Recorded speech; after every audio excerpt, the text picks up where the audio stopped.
Cuarto y último bloque de la noche de hoy, referido a la cultura. Y hoy vamos a hablar con alguien a quien los ditirambos rimbombantes no le gustan. Vamos a hablar con Marcial García García, maestro, todos ustedes lo conocen perfectamente bien, en el Colegio Público Juana Rodríguez. Nosotros podemos decir que aparte de maestro, es un excelente antropólogo. Y dentro de la antropología encontramos una rama que es la etnografía. ¿Pero qué queremos decir con estos dos vocablos? Ustedes saben que la antropología es el estudio. Antropos quiere decir hombre, quiere decir ser humano. Logo es conocimiento, estudio, es el estudio del ser humano. Dentro de la antropología hay una rama, la etnografía. Etno quiere decir tribu o pueblo. Grafía, yo escribo sobre los pueblos.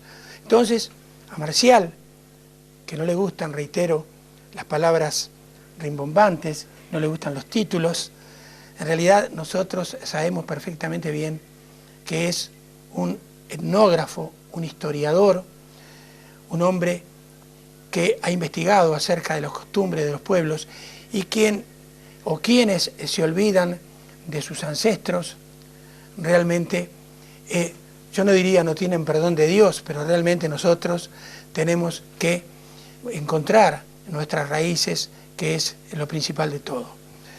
Ante todo, buenas noches. Buenas noches. Muchísimas gracias. Gracias a ti por llamarme. Tenemos amigos comunes de Paso de los Toros. Cuéntenos un poco acerca de los amigos comunes. Pues sí, tenemos además del poeta, de Benedetti, tenemos a otro poeta del balón, a James Cantero, y bueno, algunos amigos uruguayos más que compartimos amistad. Cuénteme un poco, primero, antes de hablar, reitero en mi concepto del etnógrafo, ¿por qué maestro?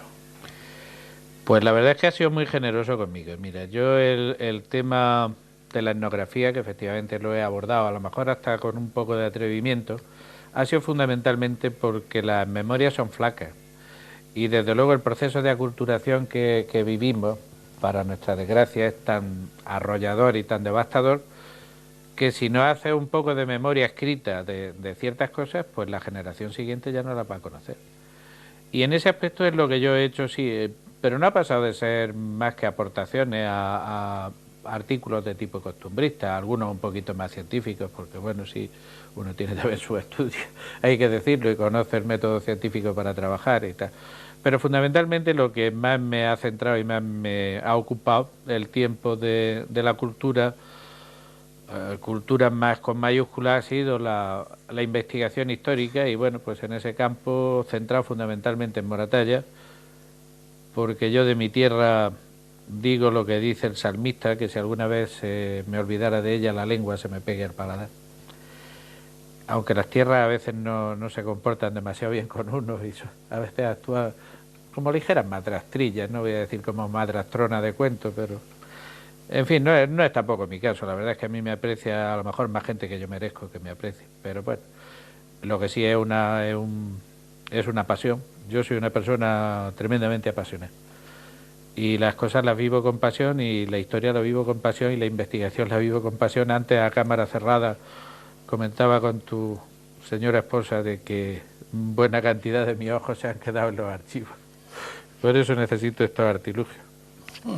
Bueno, ahí es. Pero cuéntenos un poco, por sobre todas las cosas, reitero, de su vida como maestro y cómo llega a hacerlo. Bueno, pues yo procedo de una familia de tipo medio, propietarios agrícolas, en donde lo lógico hubiese sido pensar que yo hubiera sido un mediocre agricultor. Pero no sé por qué.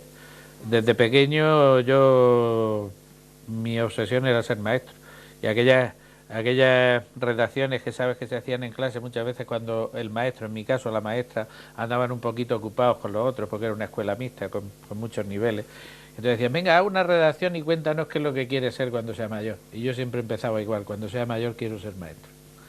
Y bueno, pues en eso andamos. Entonces podía haber estudiado otras cosas porque por suerte las posibilidades económicas así lo hacían. Yo tuve que partir desde muy pequeño porque entonces en los pueblos no había enseñanzas media y cuanto menos superiores.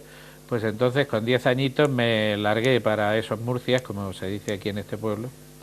Estuve interno durante el bachillerato y luego pues en la universidad terminé mi carrera. Luego, después de terminar esto, hice también filosofía y letras, pero ya como un hobby, por el otro tema de la, no sé, pues uno en su ingenuidad creía que la universidad era eso, universidad.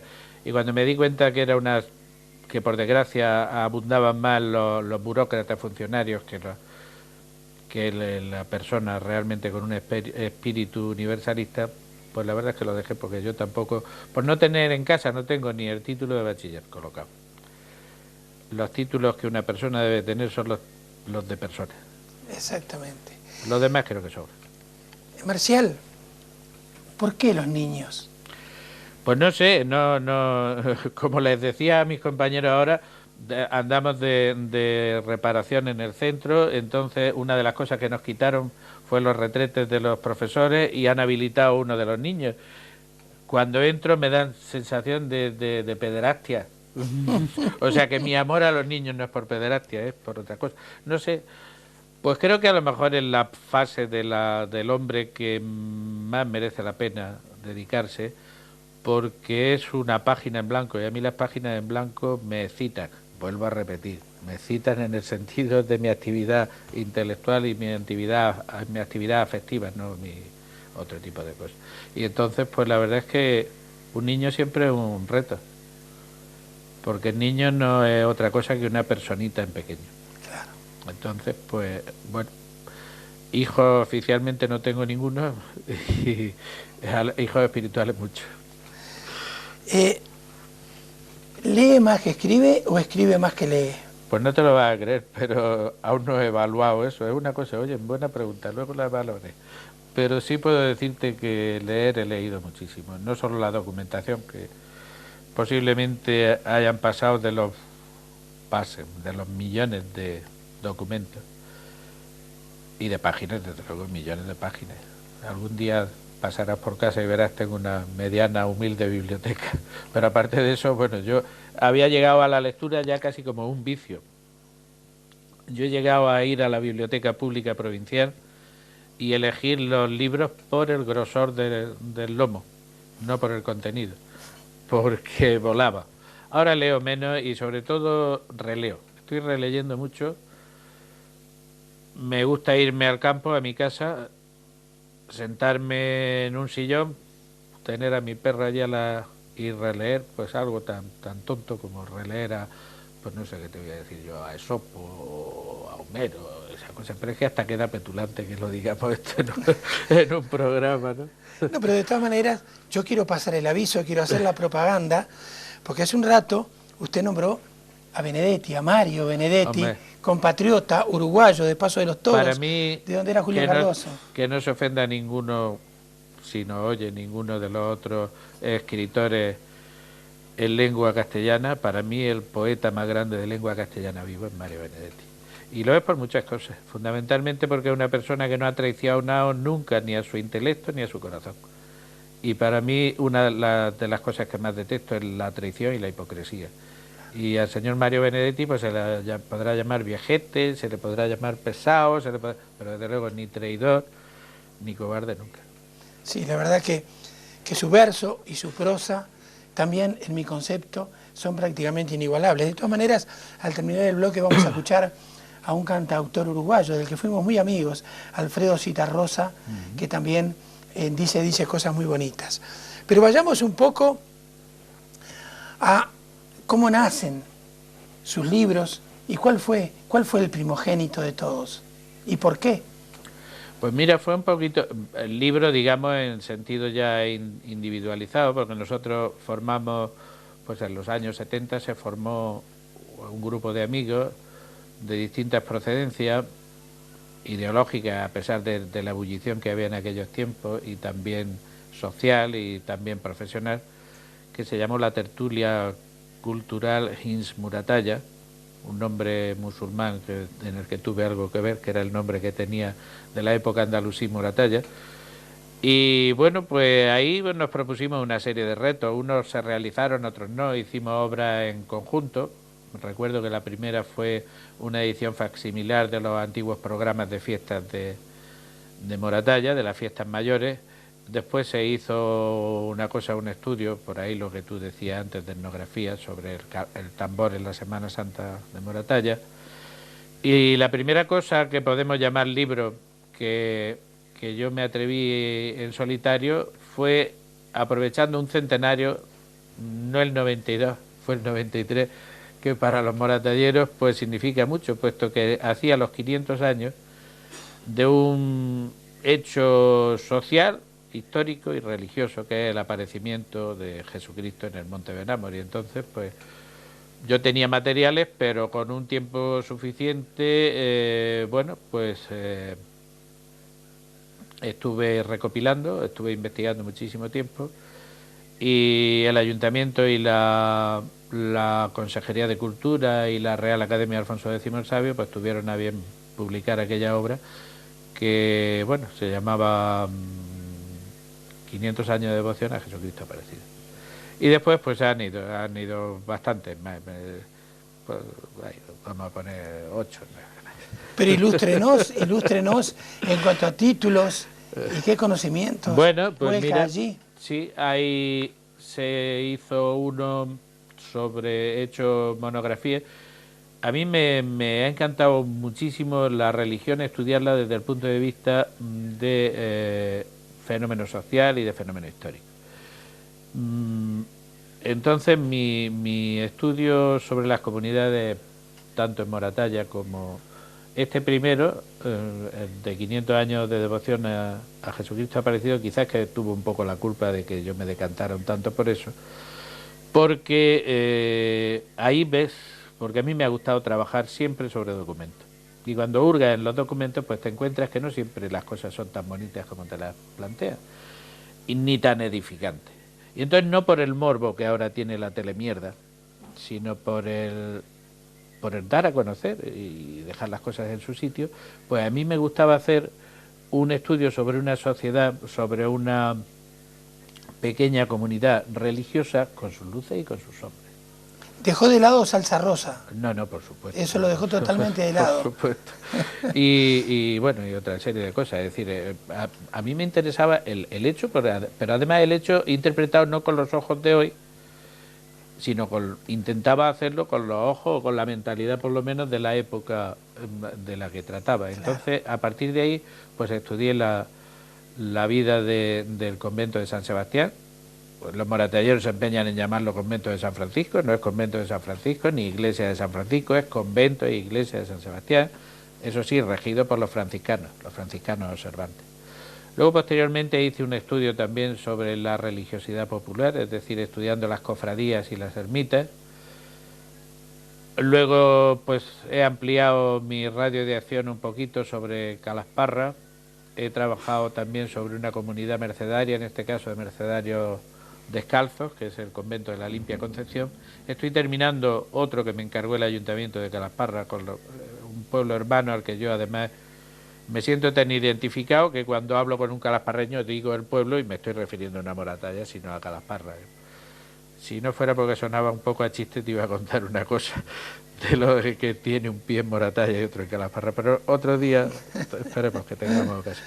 Entonces, pues bueno, pues ahora estoy terminando ese libro sobre la religiosidad popular de Calasparra, y entonces la provincia franciscana de Cartagena, el padre provincial, del cual me honro en ser amigo, una grandísima persona, un hombre de espíritu, pero al mismo tiempo un hombre de cultura, me dijo, dice, me han dicho unos espías que tengo yo por ahí que tienes datos sobre nuestras actividades en Calasparra.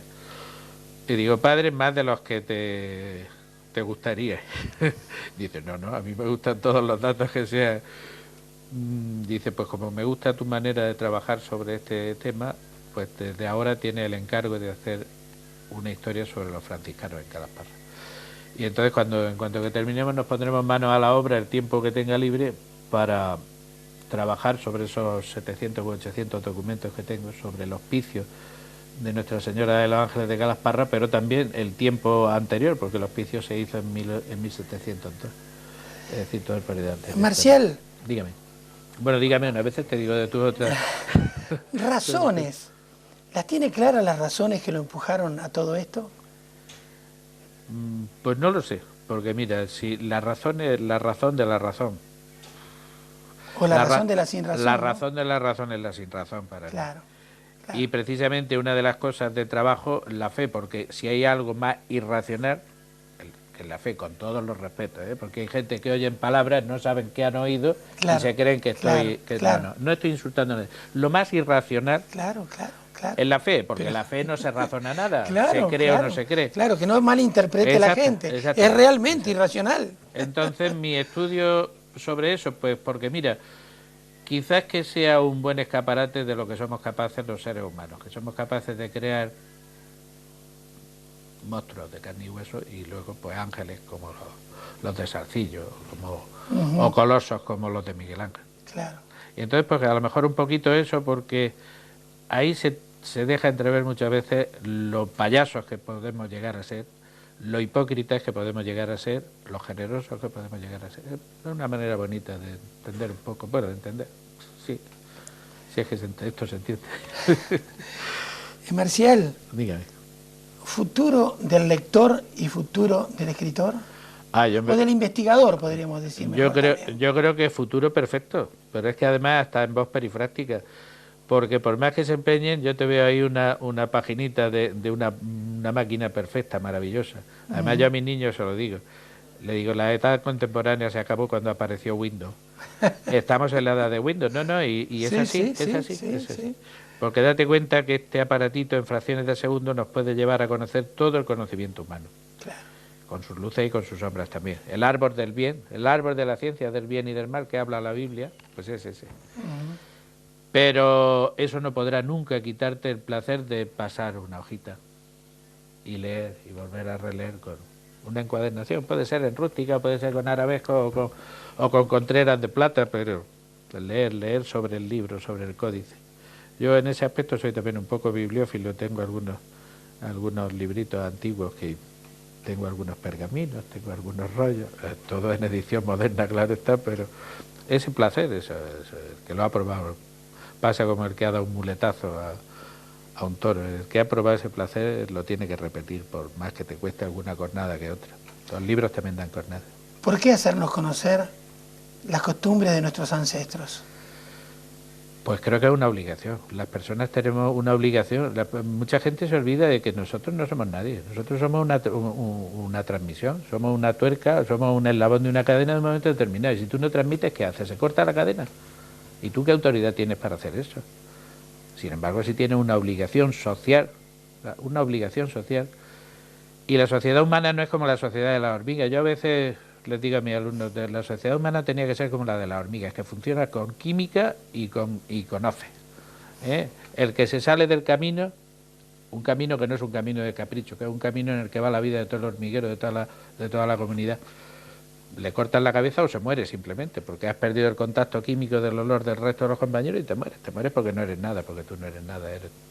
Y entonces pues en la sociedad humana ocurre lo mismo, y uno tiene que tener el peso de la historia sobre sus espaldas, aunque no sea alda, e intentar pues en lo que le pueda dar sus fuerzas, transmitir un poquito a los demás, a las generaciones futuras. Aunque las generaciones futuras digan, mira el gilipollas es lo que se entretenía en hacer. Muchísimas gracias, Marcial. Ha sido un placer. Por haber estado con nosotros. Y a ustedes, decirles que semana a semana les traemos algo de nuestra tierra, como ustedes nos llevaron a nosotros allí, al Uruguay, tantas cosas y tantas cosas bonitas. Hoy les traemos el candombe.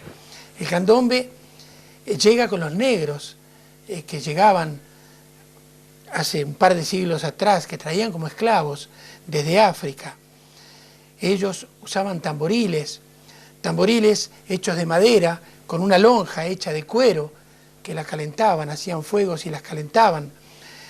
Esos tamboriles Uno se llamaba Chico, que era el más agudo, otro se llama, Repique, es el mediano, y el más grande de todos, que se llama Piano, es el más grave. En fin, llegaban los carnavales en febrero, en Uruguay, por ejemplo, y salían todos los negros a la calle tocando el tamboril, con el candombe, que reitero, es una música típica, autóctona del Uruguay. Hoy queremos traerles justamente un candombe, pero ya no hecho por los negros, hecho por un blanco, por Alfredo Zitarrosa, un gran cantautor uruguayo, fallecido hace muchos años, que ustedes escucharon en nuestro primer programa con una canción dedicada a los gallegos. Hoy nos trae un candombe que se titula Doña Soledad. Recréense con el mismo, y a ustedes, como siempre les digo, si este programa les agradó, dentro de 7 días y 7 noches nos volvemos a encontrar aquí, en esta misma casa. Hasta entonces.